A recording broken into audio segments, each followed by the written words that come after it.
Selanjutnya ada dinamakan dengan grafik fungsi dua peubah. Jadi karena setiap pasangan terurut XY dipasangkan dengan tepat satu Z, jadi XY ini digabungkan dengan Z, maka setiap garis yang sejajar sumbu Z akan memotong grafik tepat di satu titik. Jadi ada grafiknya ini berupa di permukaan ruang. Jadi grafik fungsi dua peubah ini berupa di permukaan ruang. Jadi ada dua cara. Yang pertama yaitu fxy atau fungsi xy digambarkan sebagai permukaan ruang dari Z fxy. Kemudian permukaan ruang atau grafik dari F didefinisikan sebagai himpunan semua titik dari titik X, Y, dan titik X, Y, dan Z dalam ruang untuk setiap X, Y dalam domain F.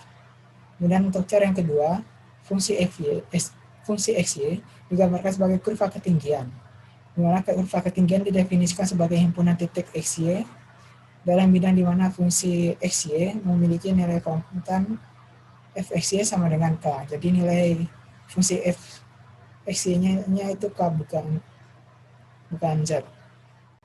Selanjutnya yaitu kurva ketinggian, yaitu proyeksi pada bidang XY dari kurva atau permukaan yang dibentuk dari perpotongan bidang mendatar, di mana Z ini sama dengan K, dan permukaannya itu memiliki persamaan atau fungsi XY. Jadi kumpulan dari kurva ketinggian juga disebut peta kontur. Nah, dapat dilihat contoh dari kurva ketinggian pada gambar sebelah kanan ini. Jadi ini misalnya kurva ketinggiannya. Nah, ini kumpulan dari kurva ketinggiannya yaitu berupa peta kontur.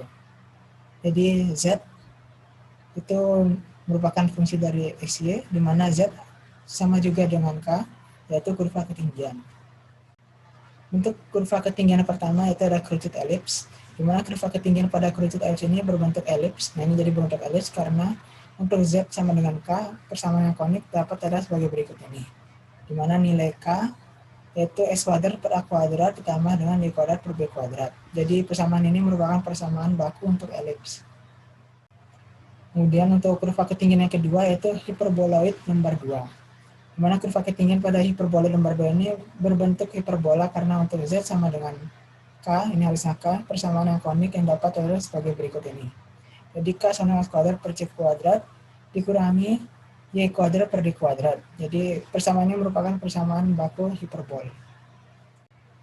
Untuk jenis kurva ketinggian yang ketiga yaitu paraboloid hiperbol, di mana kurva ketinggian pada paraboloid hiperbol ini berbentuk hiperbola pada dua sumbu XY, dan karena sumbu Z-nya itu sama dengan K, persamaan yang konik dapat adalah sebagai berikut ini. Jadi ini K yang pertama jika K nilai K-nya lebih dari 0 atau Z-nya lebih dari 0, kemudian yang kedua ini jika K-nya atau Z-nya kurang dari 0. Jadi dua persamaan ini merupakan hiperbola pada sumbu X dan sumbu Y. Mari sama-sama kita perhatikan contoh soal yang ditampilkan pada slide. Jadi misalnya ada fungsi XY memiliki nilai 4 min X kuadrat min Y kuadrat, maka gambarkanlah grafik fungsinya dan juga gambarkan ketinggiannya.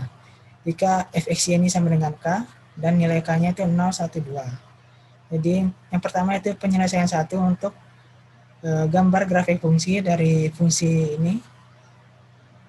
Jadi yang pertama itu bidang X, O, Y, di mana nilai Z-nya sama dengan 0, yaitu X kuadrat tambah Y kuadrat sama dengan 4.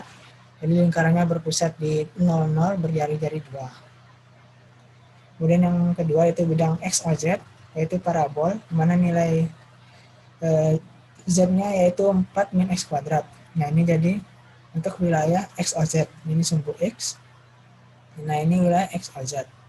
Kemudian Y, O, Z, yaitu parabol, X-nya 0, parabol juga. Kemudian untuk nilai Z-nya 4 min Y kuadrat.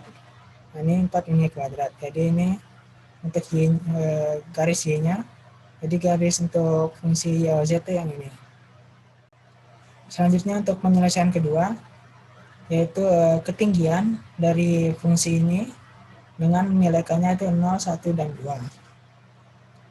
Jadi karena ini merupakan lingkaran, jadi tinggal dimasukkan saja. Jadi ini yang paling luar K sama dengan 0, kemudian dalamnya K sama dengan 1, dan dalamnya lagi K sama dengan 2.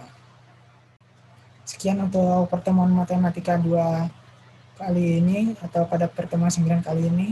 Jika terdapat hal yang belum jelas, silakan dapat langsung tanyakan. Terima kasih. Assalamualaikum warahmatullahi wabarakatuh.